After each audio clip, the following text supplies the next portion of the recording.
Good afternoon, students. My voice is audible, right? ಕೇಳಿಸ್ತಾ ಇದೆಯಲ್ವಾ? Yes, Suraj? Yes, ma'am. ಕೇಳಿಸ್ತದೆ. Okay, we'll start. Good afternoon. In the last class, we discussed about the software quality. In software quality, I explained two different software quality attributes: static quality attributes and dynamic quality attributes. And after that, I explained each attribute in detail. That is software reliability, correctness, completeness, consistency, usability, and performance. Right. After that, I explained what are the requirements, and by considering two examples, requirement 1 and requirement 2. So here I explained with these requirements. One is the first requirement is when we give the two integer numbers, then it will display in the maximum of those two numbers. And if we specify the requirement like that, what happens, and if the requirement changes, what happens, that also I explained, right? So if this is the given requirement, and if we return the program for the given requirement, if the user or the customer changes the requirement, like instead of giving the two integer numbers in the same line, if you are giving the integer numbers in two different lines, so your programming changes, then according to that you will obtain the output, right? And in the requirement 2, they have given the sorting of the numbers, right? So the requirement user or the customer requirement is when the user gives the sequence of input numbers in the form of integers, then those numbers should be arranged, or those numbers should be sorted. But here the what happens is the requirement is a incomplete requirement and ambiguous requirement. So why it is incomplete requirement? Because there they have not specified whether the numbers are to be sorted in the ascending order or in the descending order. And ambiguity also arises. Why? Because the user does not know what type of sorting he wants. So they simply said that they want to sort the numbers, right?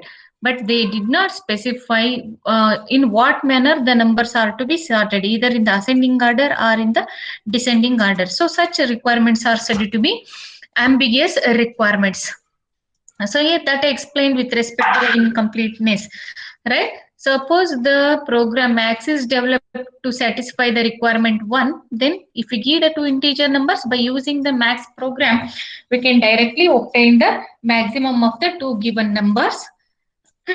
So as I explained, that suppose the tester wants to know if the integer are to be input to the program on the single line followed by the carriage return. Followed by the carriage return means, so first you will integer the numbers like that. So suppose if you are entering the numbers 13 and 19, then you will enter the number as 13 space 19, then you will press the enter key. After pressing the enter key, you are going to get the output. Maximum of those two, you are getting the output as 19. Right. Suppose next year they've given. Suppose these integer numbers are entered on two separate lines with the carriage return typed in after each number. Then what happens? The requirement is stated in the previous one. That is this requirement. Requirement stated above fails to provide an answer to this question. What is the question? Question is, if the numbers, two integer numbers are entered in two separate lines with the carriage return typed in after each number, then that requirement fails. So such type of requirements are said to be incomplete requirements, because here the user has not specified how to enter the input numbers, whether the input numbers are to be written in the same line or in two different lines. So that is not specified by the user. That's why such type of requirements are said to be incomplete requirements. Next one is for the ambiguity. As I said in the second requirement, you can see this here. What is the requirement? Program that inputs a sequence of integers and outputs the sorted version of this sequence. So here what the user will do, he will enter the sequence of integers, and what he wants the numbers to be in the sorted order, but there it is not specified that whether the numbers are to be sorted in the ascending order or in the descending order. So such type of requirements are said to be ambiguous requirements. So ambiguity arises there because it is not specified whether the numbers are to be sorted in the ascending or descending order. So that is the case, right? Requirement 2 is ambiguous because it is not clearly specified that whether the input sequence is to be sorted in the ascending order or in the descending order. So such type of requirements are said to be ambiguous requirements. So next we have the input domain. So why we are using the input domain? So whenever the programs are developed, those programs are the, if you consider the software product, the once the software product is developed, that is to be tested by the team of testers. Right, to test the product, we need to give the input. So we need to give the tester need to give the different combinations of inputs in order to test whether the developed product or the program is giving the correct input or not. So for that we are using the different sequence of inputs, and different sequence of inputs forms the input domain or the input space. Understood what is the input domain or input space? The set of all possible inputs to a program is known as the input domain or input space. So if you consider for the finding the maximum of two numbers, there we can give the two numbers of any type, right? So as I said, for the your computer, the integer numbers are ranging from minus 32,761 to plus 32,768, right? Within that range, we can give any number, any two integer numbers to find the max of the two numbers. Right. So that's why here to check the operation or to check the working of the program, we can give the different combinations of inputs, right? So that forms the input space or the input domain. Clear? So what is the input domain or input space? The set of all possible inputs to a program is known as input domain or input space. So here, so as I said, for the user requirement 1, we need to find the maximum of two numbers. Then if we give the set of all pairs of integers where the integer numbers are ranging from minus 32,768 to plus 32,761. So within this range, we are giving the input numbers to the program, and that forms the input domain or the input space. Okay, understood? But for the second program, it is not possible to find the input domain. Why? Because there, what is the requirement? We have to sort the given numbers either in the ascending order or in the descending order. Okay, we can sort the numbers, but there we have to give the range. Within that range, we can, or how many numbers we want to sort. Suppose if the user want to start 10 integer numbers, then the 10 numbers can be given. Or if the user want to sort 100 numbers in some ascending or in descending order, then 100 numbers has to be given. But here the input space or the domain is not defined. Why? Because the limit of that number is not given, means the quantity is not given, or quantity is not specified in the requirement. Quantity means what? How many numbers the user want to sort, that is not specified. If that quantity is not specified, then it is very difficult to find or define the input domain or the input space. Understood all of you? So for the first requirement, we can easily define the input space or the input domain, but for the second requirement it is not possible. Why? Because there the user has not specified how many numbers you wanted to sort. That quantity is not given. If that quantity is not defined, then it is difficult to define the input domain or the input space. Understood? Any doubt in this? And here one more problem also arises, because here here The in the requirement they in the second requirement they have not specified ascending or descending. Also, if the user wants to modify it, that means where the user wants to sort not only the numbers, he want to sort the in characters also. Suppose if I give the characters as b c d a etc, then those characters should also be arranged or sorted in the ascending or descending order. So for that we can modify the input, modify the requirement too. So then according to this, it is required to write a program that inputs a sequence of integers and outputs the integers in this sequence sorted in either in the ascending order or in the descending order. Right. So then how the program will know whether the numbers are to be sorted in the ascending order or the descending order? So that we need to specify in the program. So how will you specify that in the program?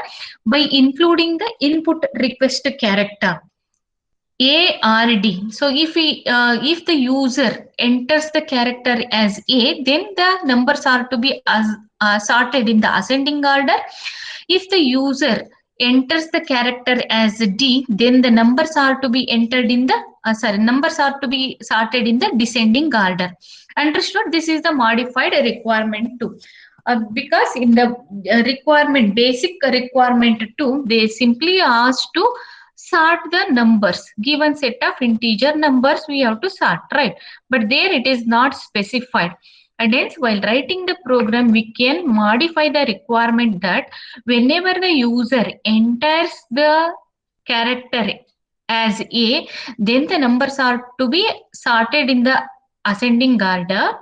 Okay, and if the user enters the character as D, then the program should sort the numbers in the descending order. Then what happens? Suppose if the user enters other than the characters A and D, what happens? But here that is not specified, right? Suppose if the user, if I am the user after executing the program, if I enter the character as E, if I enter the character as E, then what happens? That is not specified in your program. Then your program will fail to give the output. Then that also we need to consider. Okay, so here while providing the input to the program, the request character we are inputting first, followed by the sequence of integer numbers. Right? Based on the character, the numbers are arranged either in the ascending or descending order.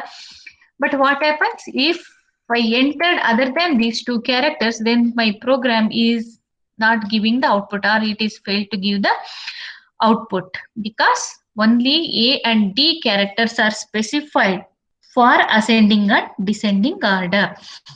Okay. So based on the above modified requirement, that is based on this modified requirement, right? This is the modified requirement. So based on this requirement, the input domain for sort is a set of pairs. Okay. Okay. Then the second element of the pair is a sequence of 0 or more integers ending with a period. So okay, so that is specified. So now the input domain is defined, right? So here the input domain is defined. So we are giving the range of numbers that are to be sorted. Once the range is given, then the input space or the input domain will be defined. Understood how to define the or how to find the input domain or the input space? So what is the input space or the input domain? It is the set of all possible inputs to a program. If you consider for the starting, then we have the input domain. So in the input domain, the first element is the character and the second element is a sequence of 0 or more integer numbers ending with a period. That defines the domain. Okay. Next, we'll move on to the valid or invalid inputs. Okay, so if you consider the same program, that is sorting the numbers either in the ascending order or in the descending order. As I said, if I press the character A, then it will sort the numbers in the ascending order. if I press the character D, then it will sort the numbers in the descending order. Suppose if I press the character E, what happens? It is the invalid input, right? Because that is not defined in the program. So if it is not defined in the program, then if I press the character E, then your program will fail to give the output. Then if that is the case, then once again we have to modify the program so that whenever the user press the character other than A and D, what should the user gets, because he is pressing the or is giving the invalid input.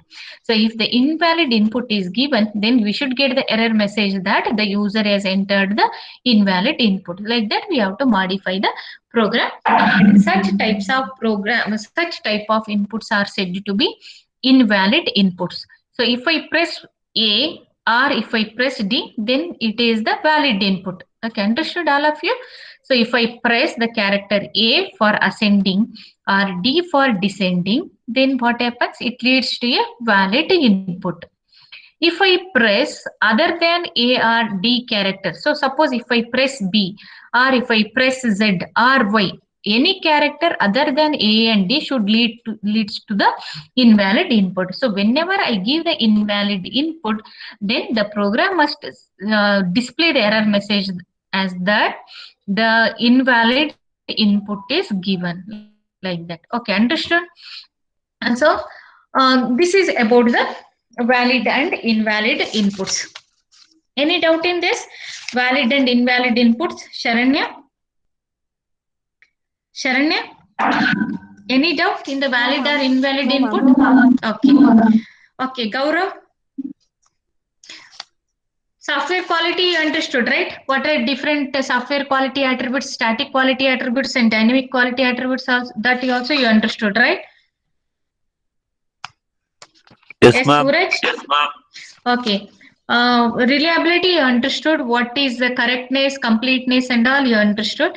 And I explained what are the requirements. So, requirements may be the incomplete requirements or ambiguous requirements. So, what are incomplete requirements?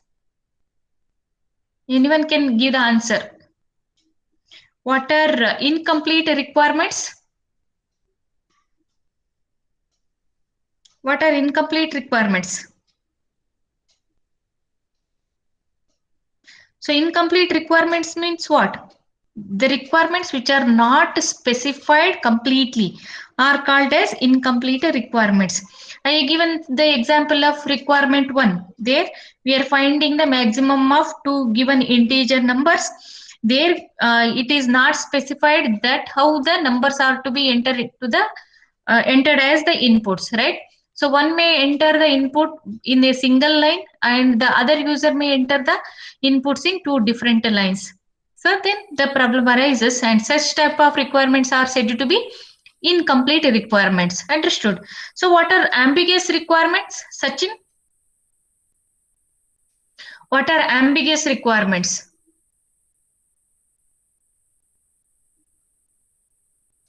What are ambiguous requirements? Sharanya?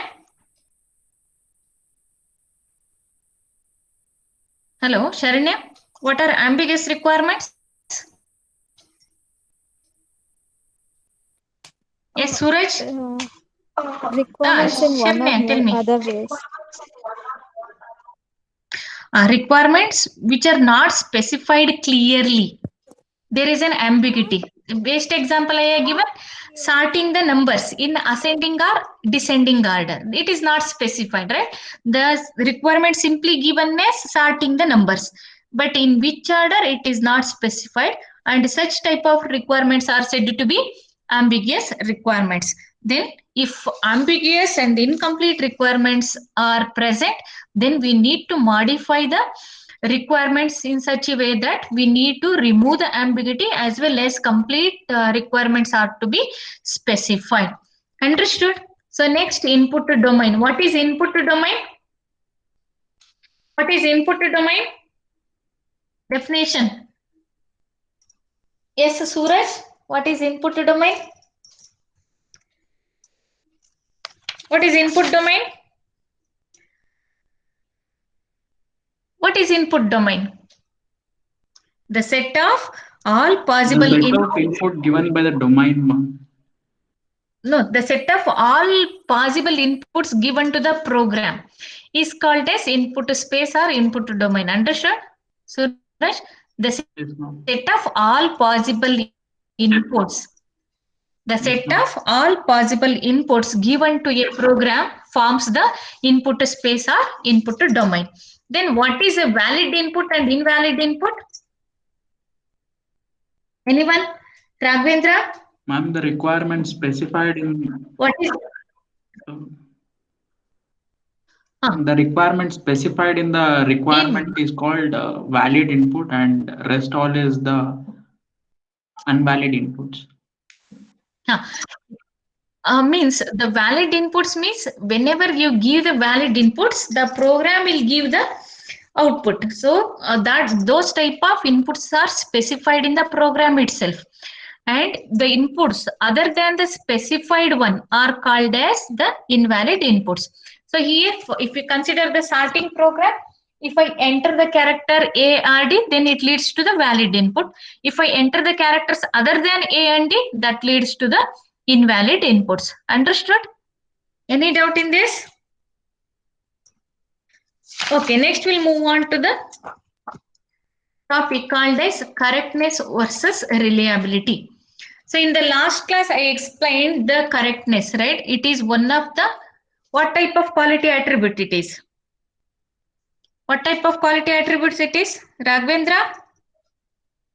Raghavendra, are you here or you simply connected?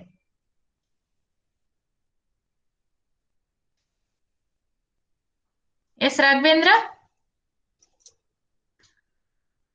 ಎಲ್ಲ ಹೋಗ್ಬಿಟ್ಟಿದ್ದಾನೆ ಅನ್ಸುತ್ತೆ. Okay, other Sharanya ಅಥವಾ ಸಚಿನ್ ಯಾರಾದ್ರೂ ಹೇಳಿ. Correctness is what? Correctness means what? Anybody?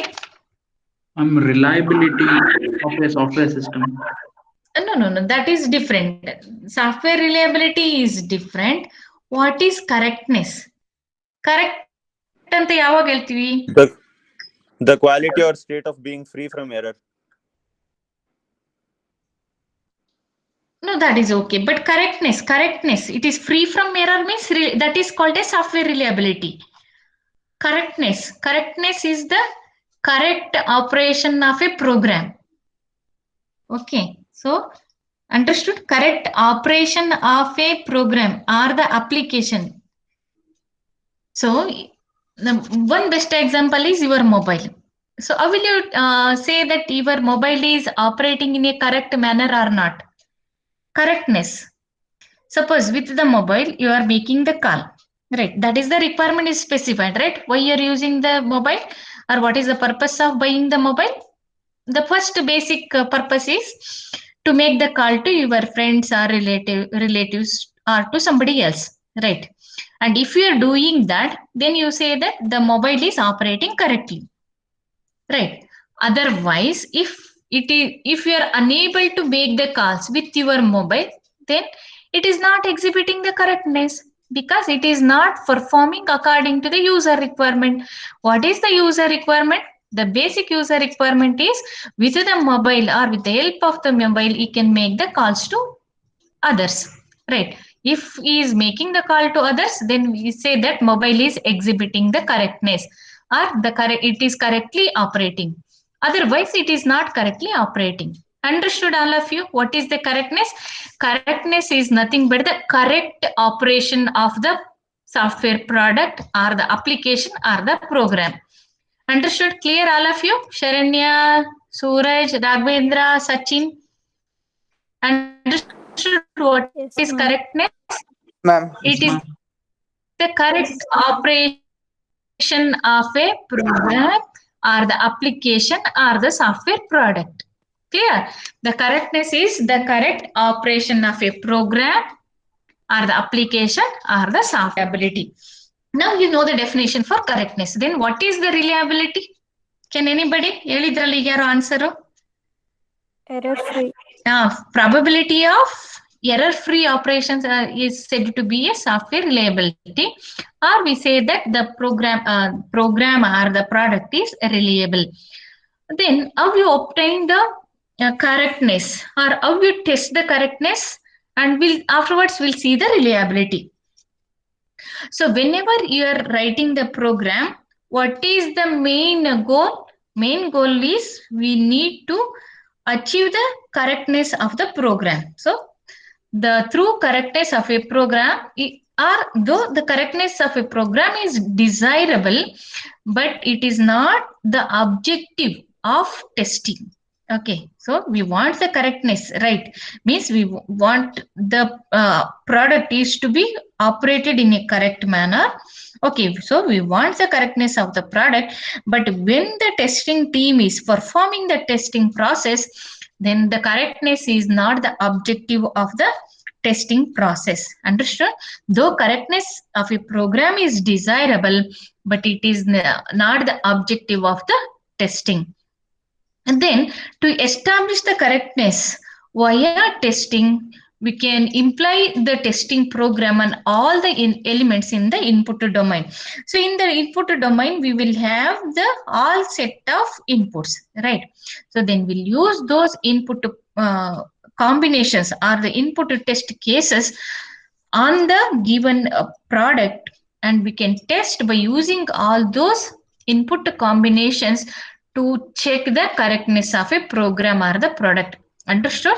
So to check the correctness of a program or the product, we can use the different combinations of input elements on the given product, and if the product works for all different input combinations, then we say that it is achieved the correctness, or the product achieved the correctness. Understood, all of you? Is it clear? Then how we are establishing the correctness? We are establishing the correctness through the mathematical proof of programs, because there is no direct method available to check the correctness of the product or the program. Hence, the correctness is established through the set of mathematical proofs of programs. Understood? Set of mathematical proof means, so we will use the theorems, and by using theorems we will prove that the correctness is achieved, or the correctness is established. Understood? The correctness is established through the mathematical proof of programs. Next we'll see the reliability. So before that we'll see what is the correctness and testing. So correctness attempts to establish the program is error free, but testing attempts to find if there are any errors in it. Understood? You can see the difference here. What is the correctness and what is testing? Correctness wants to establish that the program is error free, while the testing attempts to find if there are any errors in it or not. Clear the difference? What is correctness and testing? Any doubt? Suresh? Raghavendra? No, ma'am. Sachi? Okay. So correctness, through the correctness, we want to establish that the program is error free. But through testing, we are trying to find the errors in the developed product or in the program. Then testing and debugging and the error removal process together increases the confidence in the correct functioning of the program under test. So this is very, very important. Testing, debugging and the error removal processes. Testing, you know, debugging means what? Yes, Sharanya, what is debugging? Correcting the errors. Yes, correcting the errors. Try to correct the errors, and after that, or we can say that try to detect and correct the errors. Okay. So try to detect and correct the errors, and once the errors are removed, then it increases the confidence in the correct functioning of the developed program or the product. Understood? Testing, debugging and the error removal processes together increase the confidence in the correct functioning of the program under test. So here we are discussing about the correctness and reliability, right? The correct, I have given the definition for the correctness, and what is the correctness I explained. Next, software reliability, that I already explained in the previous class, right? What is software reliability? Once again, here we'll see the two definitions for software reliability. So first definition says that it is the probability of failure free operations of software over a given time interval under given conditions, and the second definition says that it is the probability of failure free operation of software in its intended environment. These two definitions I explained in detail in the last class. Here once again we'll consider, because we need to compare the correctness and the reliability, right? Correctness indicates the correct operation of the product or the program, whereas the software reliability defines the probability of error-free operation of the program or the product. Understood? Next, we'll move on to the operational profile. So why do we require the operational profile, and what is actually the operational profile? So here, as we know that the reliability is the failure free operation of a program or the product, and the reliability of the program depends on how that reliability is used. The simply we can say that the reliability depends on how it is used. Okay, the software reliability of a program or product depends on how it is used. So suppose if we consider the P, that is the input domain or the input space, if it is never executed for any input combinations, let us consider that the input pair as 0, 0 or 1, 1 or minus 1, plus 1 or plus 1, minus 1, etc.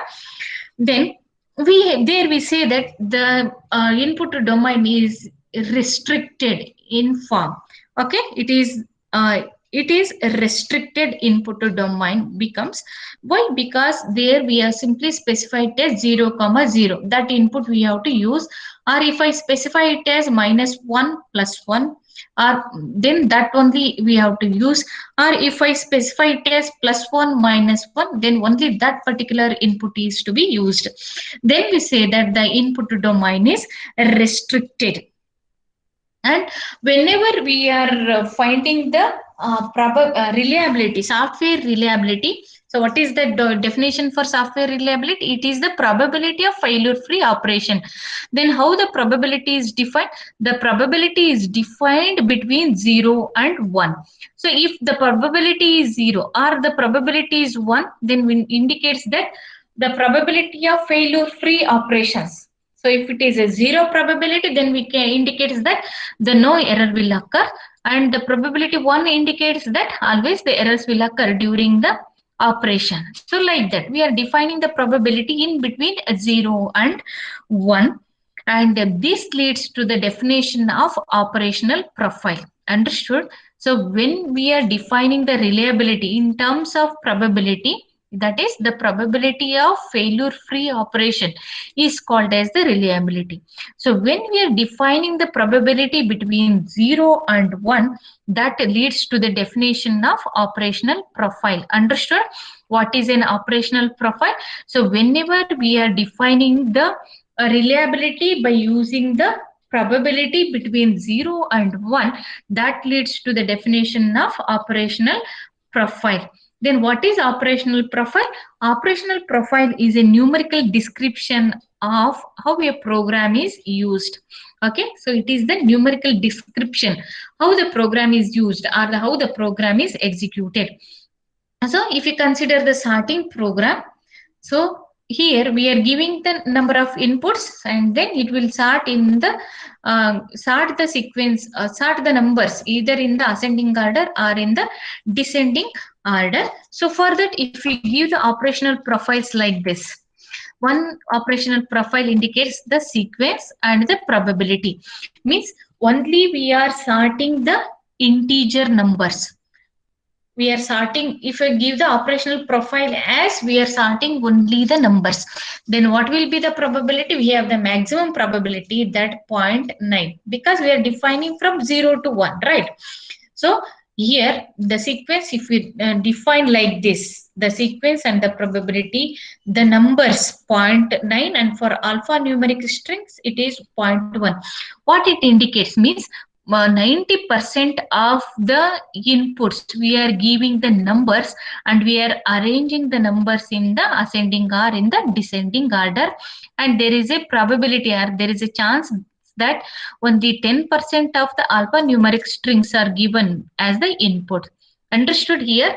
So 90% we are giving the inputs as the numbers, and only 10% we are giving the input in the form of alphanumeric characters or strings.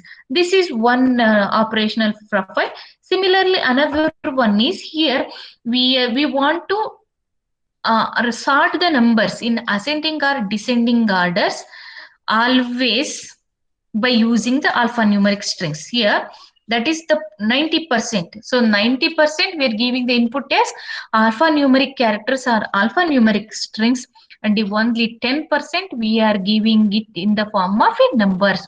Understood? So here we are defining the operational profiles. What is the sequence and probability? Based on the probability, we can judge that how much percentage of numbers we are giving. So if we use probability, if we define it as 0.9, it indicates that 90% of the cases we are arranging or sorting the integer numbers, and only the 10% we are sorting the alphanumerical strings. But in the second case, what happens? 90% of the cases we are sorting the alphanumeric strings either in the ascending or in the descending order, and only 10% of the cases we are sorting the integer numbers. So this is about the operational profiles, and in the next class you are going to study about testing and debugging. Understood? Any doubt in this? Yes, Suresh, Sharanya. Yes, ma'am. Yes, Yes, ma'am. all of you can give your attendance. I'll take the attendance. Yes, all of you given. Any doubt? So far we have discussed about the software reliability. What are software reliability attributes? Static quality attributes, dynamic quality attributes. Next, explained about the correctness. Then once again the reliability, input domain, operational profile, etc. And in the next class, you are going to study about the testing and debugging.